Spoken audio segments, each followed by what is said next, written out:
Hello, my name is Ryan, and you are listening to the CrimeCast. In this show, we will be talking about true crime cases, unsolved mysteries, and cryptid creatures from all over the world, from the mountains of the Himalayas to the suburbs of Los Angeles. And in our 18th episode and part 9 of me covering some of the most haunted locations in some of the US states, we are heading down to South Carolina and talking about the Old Charleston City Jail. Now, unlike past, um, haunted locations I have covered so far, this one I've kind of been around before. Like, I've been in the area. I mean, I have family that lives down in South Carolina. We visit them every day. One time we went down to Charleston, or we went up to Charleston. I think it was up to Charleston from where we usually stay. Yeah, up to Charleston. We had to do something up there. And I believe we were around where the old Charleston City Jail is located. I mean, I don't really remember, but I know we didn't go in it. So this one I'm kind of familiar with, the area of Charleston. Very historical city, very beautiful from what I remember. But yeah, let's get going. Get going is such a weird fucking thing to say. I haven't done this in a while, so yeah, this is gonna be all over the fucking place again.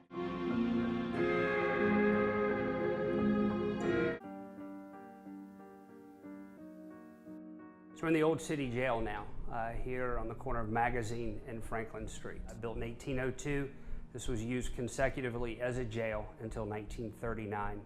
Originally there were 18-foot walls around the entire perimeter. During the Civil War there were Union POWs kept here, including the 54th Massachusetts Regiment. Prior to the Civil War, slaves waiting to be auctioned were kept out here in the jail yard. But this jail housed some of Charleston's most notorious criminals, pirates and bootleggers and murderers and you name it. This is where they were kept. It was used until 1939. The history. Located at 21 Magazine Street in Charleston, South Carolina, the first record of the jail was in 1680, with the original plot of land being used as, quote, institutions serving the poor, the sick, and the dispossessed. This included the location being used as a hospital, burial grounds, poorhouse, a workhouse for enslaved people fleeing, and lastly and most famously, a jail. I'm not sure what the correct chronological order of it being used as that, but that's what some of the institutions included, if that makes sense. Now, the jail itself wouldn't be constructed until 1802, and the jail was a 4-story tall building that included a 2-story octangular tower on the top, which made it so recognizable at the time. During its time as a jail, it would house everyone from Civil War POWs to pirates and even some serial killers. The Civil War. As stated earlier, the jail would hold prisoners of war, or POWs. Primarily, the POWs would be Union soldiers, but there were some reports of Confederate soldiers being held here. The conditions during this time were horrible. The jail was notorious for being overcrowded and its inhumane conditions. Due to the overcrowding, some POWs were forced to stay in dilapidated tents in the jail's yard. So this means they were just subject to, the brutal South Carolina summers where it would be humidity and heat. And, these guys are probably not allowed to bathe themselves. And it's just smelling like absolute yuck at this point.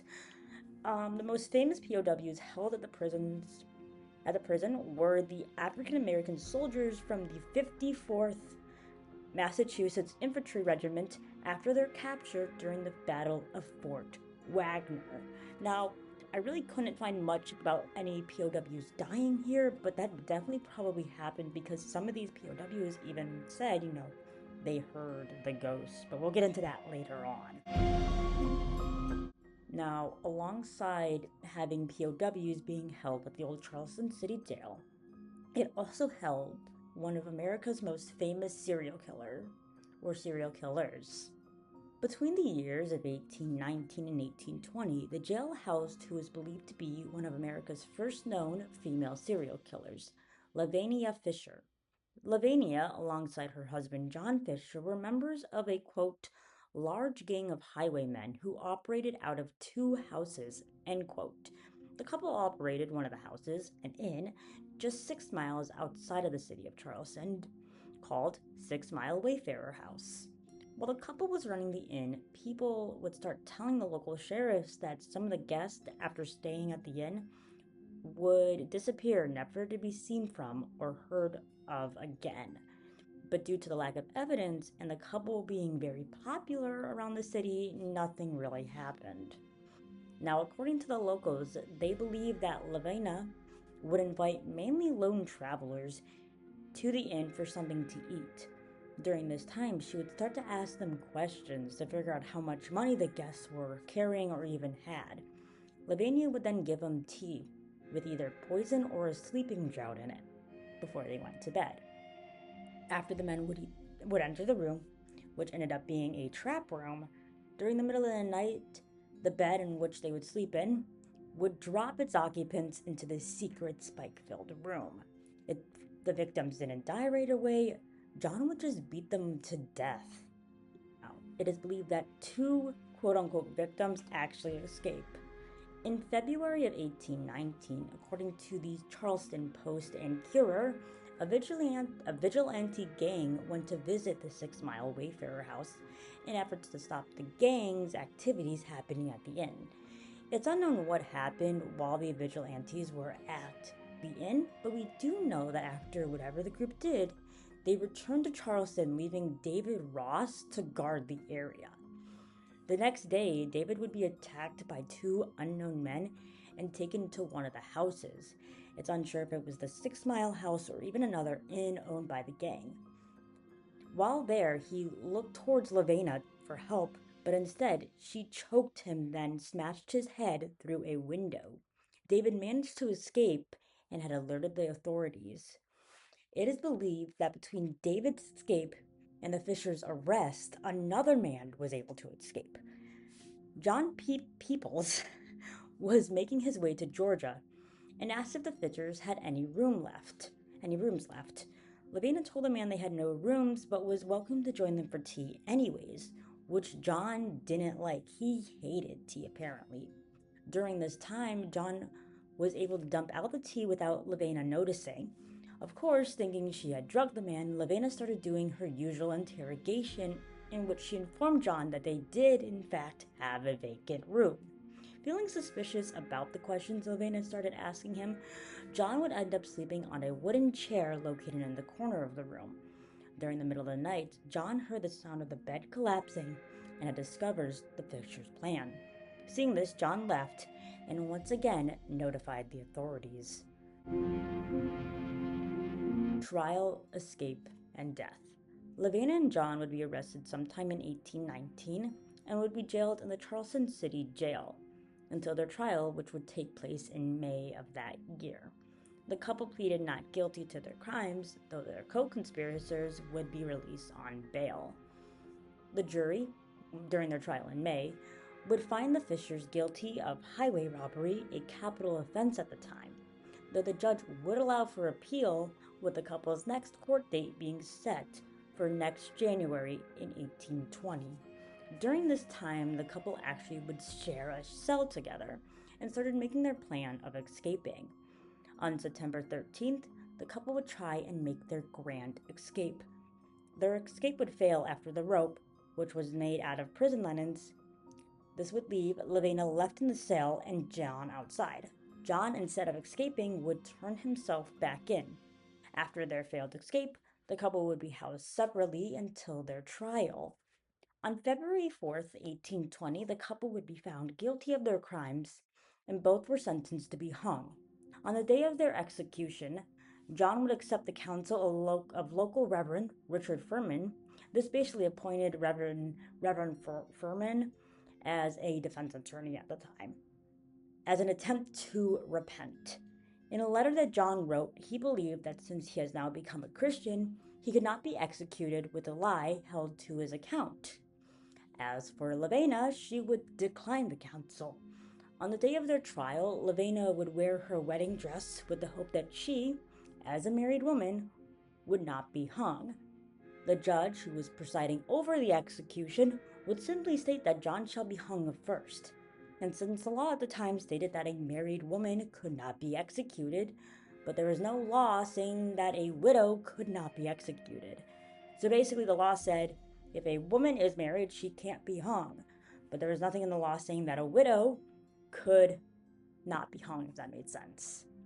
It is believed that Lavena's last words were, quote, "If you have a message you want to send to hell, give it to me.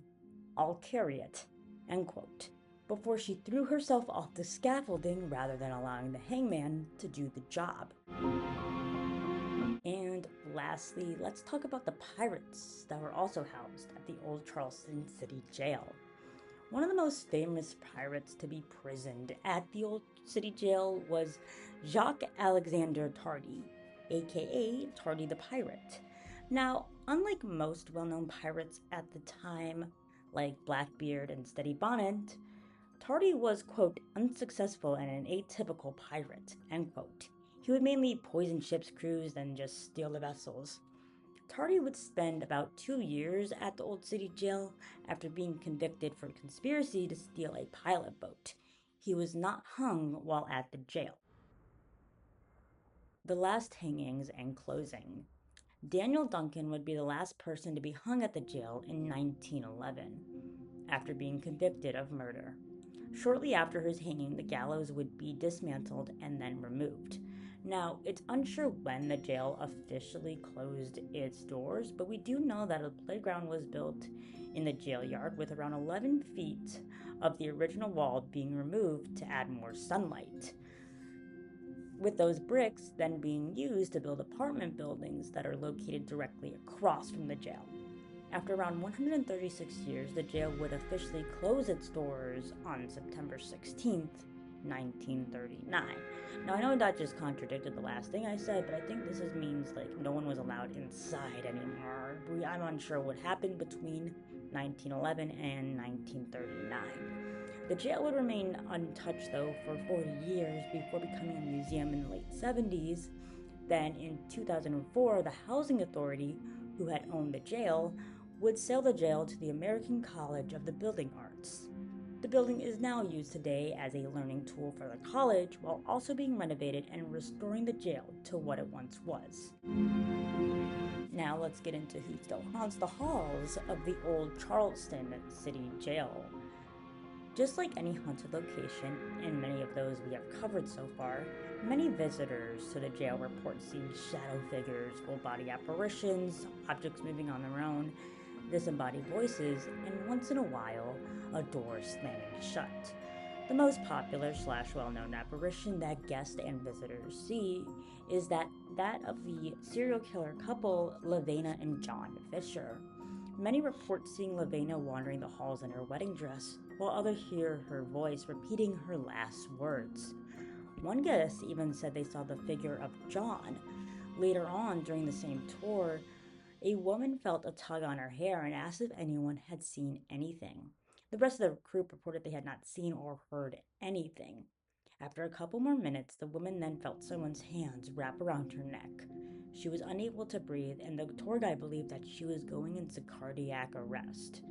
After about 5 minutes or so, the woman was, quote, back to normal, and when asked if she was all right, she replied that, quote, someone was choking her, end quote. Besides the Fishers, guests report seeing the apparitions of either a janitor or soldiers roaming the cell rooms on the 3rd floor. As for the poltergeist, an old wheelchair which has been in the jail since the 1820s, which is believed to be haunted by a person who died of chlorella. I hope I said that right. Guests have reported the chair moving by itself, and even a review report it bumping into them.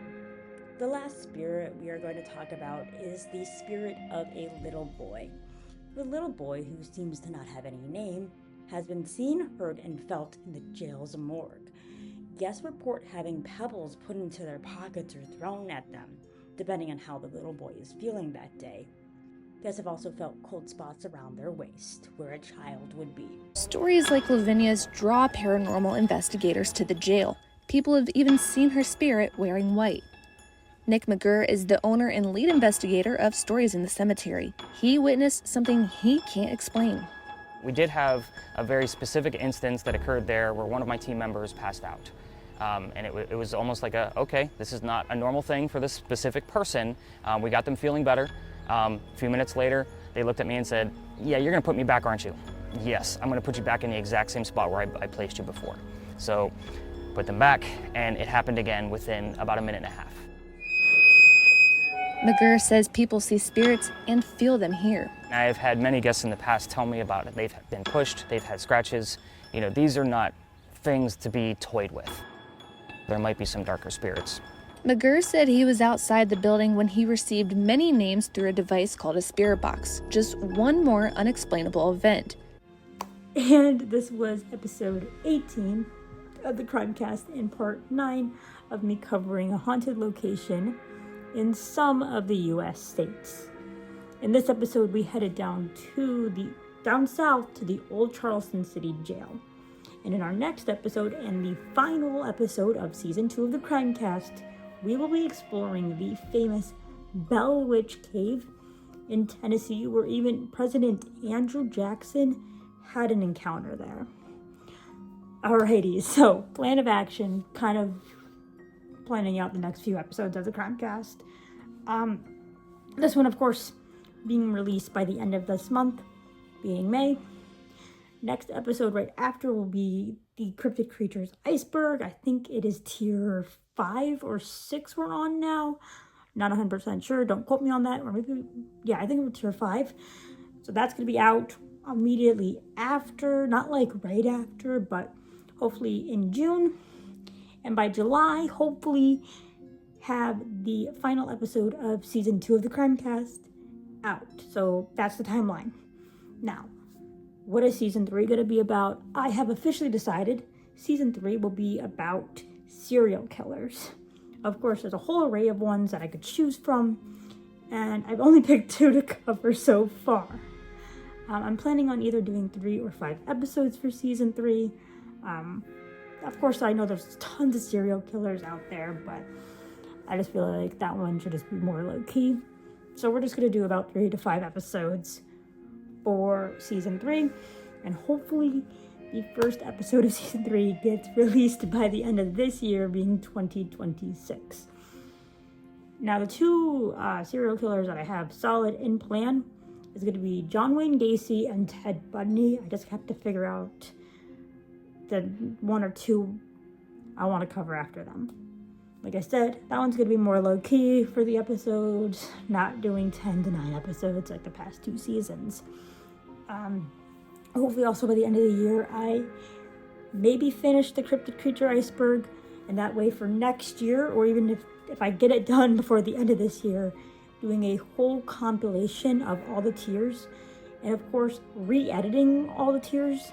So like re-recording, re-editing them, because every episode of the Cryptid Creature Iceberg, they have a different format. So I finally got a format down from the last tier that I liked. I will be using that for this tier that is coming up, and of course the following tiers, but as well as if I do decide to, when I do the big compilation, it's all going to look the same. That's because personally I feel like everything just needs to look the same. But yeah, that's all I gotta say for today's episode. Thank you all for watching. Like, subscribe, do all the YouTube things if you want to. I don't care if you don't. This is literally just something I do on the fucking side. It isn't my job. I have 20 fucking subscribers. Nobody watches this shit. Anyways, bye.